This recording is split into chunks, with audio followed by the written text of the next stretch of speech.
हमारे लोगों को इसकी जानकारी नहीं है, इसलिए ऐसा हो रहा है। तो पहली बात, ये रात्रि में रुकने का विधान बिल्कुल नहीं है, और रात्रि में रोकना आपके साथ ज्यादती है। तो हमारे कलवारी थाने में यही बात आई। दीवान ने कहा भाई एक लोगों की हाजिरी लगाएंगे, वही रात्रि में रुका था। तो हमने कहा कि भाई मैं खड़ा होकर के सुन रहा हूँ, एक हमारा दूसरा साथी वो कह रहा है, अरे साहब मैं तो शाम को आया था, रात्रि में चला गया था, भैंस लगाना था। तो उसने कहा कि भाई देखिए, भैंस लगाना, गाय लगाना, क्या लगाना, ये मैं नहीं जानता, हम तो उसी की हाजिरी लगाएंगे जो रात्रि में यहाँ पर रुका था। मैं सुन रहा हूँ, कुछ बोल नहीं रहा हूँ। वो कह रहा है कि साहब मैं 6 बजे वापस भी आ गया हूँ। यही चर्चा हो रही है, तो वो कह रहे हैं कि नहीं, ऐसे आप बराबर करते हो। हमने कहा कि दीवान जी से, हमने कहा साहब ये बताइए, क्या पुलिस को ग्राम प्रहरी को रात्रि में रुकना ये नियम के अंतर्गत में है? तो कहा क्यों नहीं है।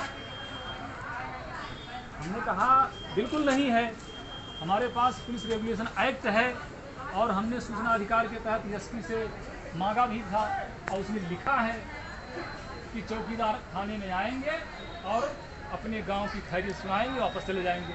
कहा आप तो राजनीति की बात कर रहे हो। हमने कहा भाई इसमें कौन सी राजनीति की बात, इसमें राजनीति कहाँ से आ गई। तो कहा कि जो है, अरे ऐसे बहुत होता है पुलिस रेगुलेशन एक्ट में, हमको जो है हफ्ते में एक बार छुट्टी मिलनी चाहिए, वो नहीं मिल रही है। हमने कहा वो आपका मामला है, मिल रही है कि नहीं मिल रही है, आप छुट्टी लेते हो कि नहीं लेते हो, वो आपका मामला है।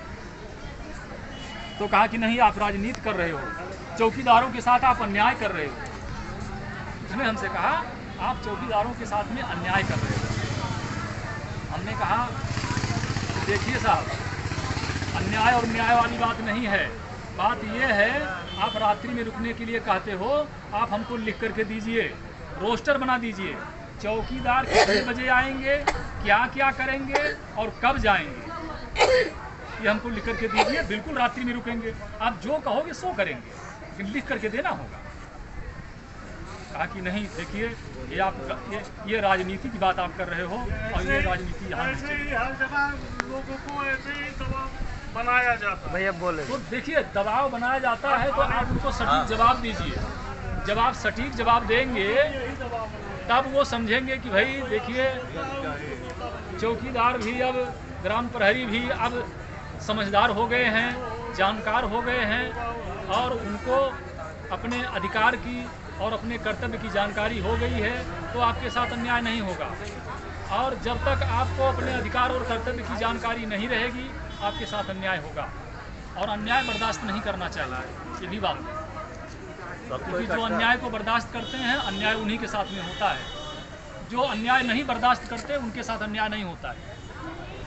तो मैं बता रहा था, 2 हाजिरी के बारे में स्पष्ट लिखित है। दूसरी बात, जो आपको पैसा मिलता है, पुलिस रेगुलेशन एक्ट में मानदेय की बात नहीं है, पारिश्रमिक की बात नहीं है ना, वेतन की बात है। उसमें स्पष्ट लिखा है कि चौकीदार थाने में 2 बार आएंगे, और दूसरी बार उनको उनका वेतन दिया जाना चाहिए। तो आप लोग जानते हैं, वेतन की 4 श्रेणियां होती हैं, 5वां कोई श्रेणी नहीं है। प्रथम, द्वितीय, तृतीय और चतुर्थ, ये 4 प्रकार की श्रेणी है वेतनमान में। आपको कौन सा वेतनमान मिलता है? कोई नहीं मिलता ना। ये हमारे पास बहुत ज़बरदस्त पॉइंट है लड़ने के लिए। पहले ऐसे नहीं लड़ा जाएगा, लड़ने के लिए पहले सूचना अधिकार के तहत मांग किया जाएगा डीएम से कि पुलिस ग्राम प्रहरियों को पुलिस रेगुलेशन एक्ट में वेतन देने की बात कही गई है, या मानदेय देने की बात कही गई है, या पारिश्रमिक देने की बात कही गई है। इसको स्पष्ट किया जाए। अगर वो लिख करके देते हैं कि वेतन की बात कही गई है, तो हमारे लिए प्लस पॉइंट होगा। अब जब वहाँ से हमको ये लिख करके मिल जाएगा कि वेतन की बात कही गई है, फिर हम उसी के आधार पर कार्रवाई कर सकते हैं कि भाई जब हमको वेतन की बात, पुलिस रेगुलेशन एक्ट में वेतन की बात है, तो हमको ये मानदेय क्यों दिया जा रहा है? हमको वेतन मिलना चाहिए। हम कोर्ट में जा सकते हैं और सरकार को कोर्ट में खड़ा कर सकते हैं। तो नियम से हम लोगों को काम करना होगा। हमारे अध्यक्ष कहाँ चले गए? अरे आओ। अच्छा, तो साथियों बात यह है, दूसरी बात यह है कि संगठन बहुत बड़ी चीज़ होती है, और जहाँ संगठन होता है वहीं शक्ति होती है, और जहाँ शक्ति होती है वहीं न्याय मिलता है, क्योंकि बिना ताकत के, बिना शक्ति के न्याय नहीं मिलता है ना। आप लोग देखे होंगे चौराहों पर ठेले पर अंगूर बिकते हुए आप लोगों ने देखा होगा, तो कुछ अंगूर गुच्छे से टूट जाते हैं तो दुकानदार क्या करता है, उसकी एक अलग ढेरी बना देता है। जो गुच्छे से अंगूर टूट जाते हैं उनकी अलग ढेरी बना देता है, और उनके मूल्य कम हो जाते हैं, उनके भाव कम हो जाते हैं।